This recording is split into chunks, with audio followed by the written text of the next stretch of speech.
అంబేద్కర్ కోనసీమ జిల్లా అమలాపురంలో ముఖ్యమంత్రి నారా చంద్రబాబు నాయుడు జన్మదిన వేడుకలు ఘనంగా నిర్వహించారు.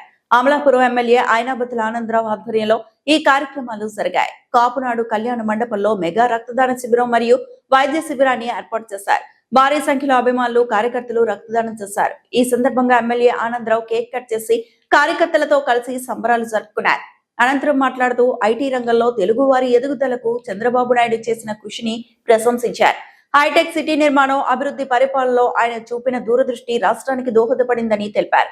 ఆంధ్రప్రదేశ్ అభివృద్ధికి చంద్రబాబు బ్రాండ్ కీలకమని, రాష్ట్రానికి పెట్టుబడులు ఆకర్షించడంలో ఆయన పాత్ర ప్రముఖమని అన్నారు. చంద్రబాబు నాయుడు మరిన్ని పుట్టినరోజులు జరుపుకుంటూ రాష్ట్రాన్ని అభివృద్ధి పదంలో నడిపించాలని ఆకాంక్షించారు. ఈ కార్యక్రమంలో నాయకులు, కార్యకర్తలు మరియు అభిమానులు పెద్ద సంఖ్యలో పాల్గొన్నారు.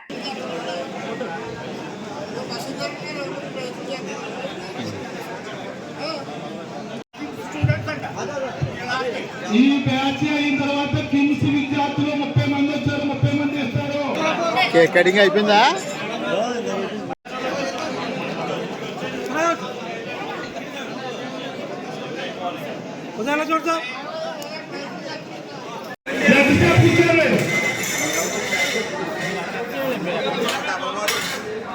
మీడియా అంతా 20 గంటలు కవర్ చేయండి. 20 గంటలు కవర్ చేయండి మీడియా.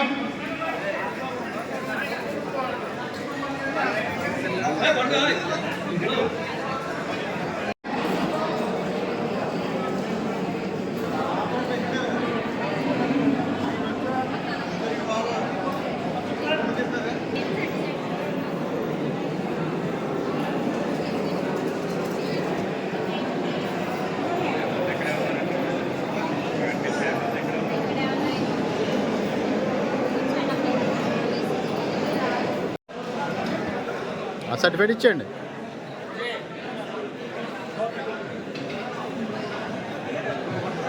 కొట్టండి.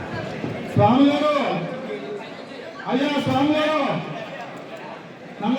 మిత్రులందరికీ నమస్కారం. ఈరోజు ఆంధ్రప్రదేశ్ రూపశిల్పి, తెలుగువారి జీవితాల్లో వెలుగులు నింపిన మహానాయకుడు, ఆ రోజు ఉమ్మడి ఆంధ్రప్రదేశ్లో హైటెక్ సిటీని కట్టి అన్ని నియోజకవర్గాలు, అన్ని జిల్లాల్లో ప్రైవేటు ఇంజనీరింగ్ కాలేజీలు పెట్టి ఈరోజు భారతదేశంలో ఉన్నటువంటి అన్ని రాష్ట్రాల్లో కానీ ప్రపంచ దేశాలన్నింటిలో కానీ తెలుగువారు వెళ్ళి ఐటీ రంగంలో స్థిరపడ్డారంటే కారణం అటు హైటెక్ సిటీ, ఇటు నాడు చంద్రబాబు గారు పెట్టినటువంటి ఇంజనీరింగ్ కాలేజీలు. ఈ రెండిటి వల్ల గ్రామీణ ఆంధ్రప్రదేశ్ గ్రామీణ ప్రాంత వాతావరణమే మారిపోయింది. ప్రతి గ్రామం నుంచి 20 నుంచి 30 మంది విదేశాల్లో ఐటీ ఉద్యోగాల్లో ఉన్నారంటే కారణం చంద్రబాబు నాయుడు గారు తీసుకున్న ఆనాటి విప్లవాత్మకమైనటువంటి నిర్ణయాలు. ఆ తర్వాత ఆంధ్రప్రదేశ్ రాష్ట్రం విడిపోయిన తర్వాత ఇప్పుడు ప్రత్యేకంగా ఏర్పడ్డ ఆంధ్రప్రదేశ్ రాష్ట్రంలో చంద్రబాబు నాయుడు గారు అమరావతి నగరాన్ని, అదే సందర్భంలో పోలవరం బ్యారేజీ నిర్మాణాన్ని, రాయలసీమకి సాగునీరు, తాగునీరు ఇచ్చే పథకాలని, ప్రాజెక్టుల్ని, అలాగే ఉమ్మడి ఆంధ్రప్రదేశంలో తెలుగు మహిళల జీవితాల్లో ఆర్థిక వెలుగులు నింపినటువంటి డ్వాక్రా సంఘాలు ఏర్పాటు చేయటంలో, అలానే బీఓటీ పద్ధతుల్లో ఆ రోజు గౌరవ ప్రధానమంత్రి గారికి చెప్పి బీఓటీ పద్ధతితో నేషనల్ హైవేలని ఈ దేశంలో ప్రవేశపెట్టినటువంటి ఆనాటి సలహా ఇచ్చినటువంటి చంద్రబాబు నాయుడు గారి వల్ల, అలానే 200 రూపాయలు ఉన్నటువంటి సామాజిక పింఛన్ని 4000 రూపాయలు చేయటంలో, తల్లికి వందనం పేరుతో ఎంతమంది పిల్లలుంటే అంతమంది పిల్లలకి ఉచిత విద్య ఇచ్చే గొప్ప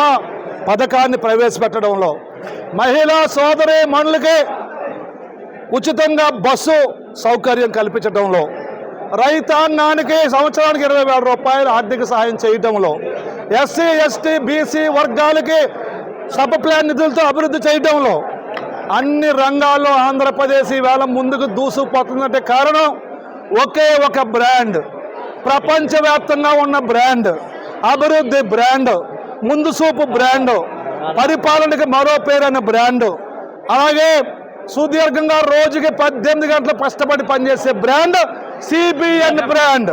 చంద్రబాబు నాయుడు గారు సిబిఎన్ గారు అంటే పని చేయటంలో, అభివృద్ధి చేయటంలో, ప్రజలను ఆదుకోవటంలో ఆయనకి మించిన నాయకుడు ప్రపంచంలోనే గొప్ప నాయకుడని ఈయన తెలియజేసుకుంటున్నాము. అందుకే ఈరోజు చంద్రబాబు నాయుడు గారి పార్టీలో శాసనసభ్యుడిగా, ఇక్కడ ఉన్నటువంటి అందరూ కేడర్ కార్యకర్తలుగా, నాయకులుగా మా మహానాయకుడు, మా మహోన్నత నాయకుడు పుట్టినరోజు 76 పుట్టినరోజున సుమారు 200-300 మందితో మెగా రక్తదాన శిబిరాన్ని, సుమారు 2-3 వేల మందితో మెగా వైద్య శిబిరాన్ని ఏర్పాటు చేసి ప్రజల కోసం, ప్రజల వెంట పరితపించే ఏకైక ముఖ్యమంత్రి, ప్రజానాయకుడు, ప్రజల హృదయాల్లో నిండిపోయిన నాయకుడు నారా చంద్రబాబు గారు అని తెలియజేసుకుంటూ, నా తరపున అమలాపురం కూటమి పార్టీల తరపున, అమలాపురం నియోజకవర్గ పార్టీ కేడర్ తరపున, ప్రజల తరపున హృదయపూర్వకమైనటువంటి పుట్టినరోజు శుభాకాంక్షలు తెలియజేసుకుంటూ, ఆ భగవంతుడు చంద్రబాబు గారికి ఈరోజు రాష్ట్ర వ్యాప్తంగా ఉన్న అన్నా క్యాంటీన్లకి 76 లక్షల రూపాయలు చెల్లించి ఉచిత భోజనాన్ని ఏర్పాటు చేసినటువంటి మాతా మా భువనేశ్వరమ్మ గారికి, ఇద్దరికి కూడా భగవంతుడు ఆయుస్సుని, ఐశ్వర్యాన్ని ఇచ్చి తెలుగు వారి జీవితాలను కాపాడే విధంగా మరింత ముందుకెళ్ళాలని కోరుకుంటూ సెలవు తీసుకుంటున్నాము. చంద్రబాబు నాయకత్వం.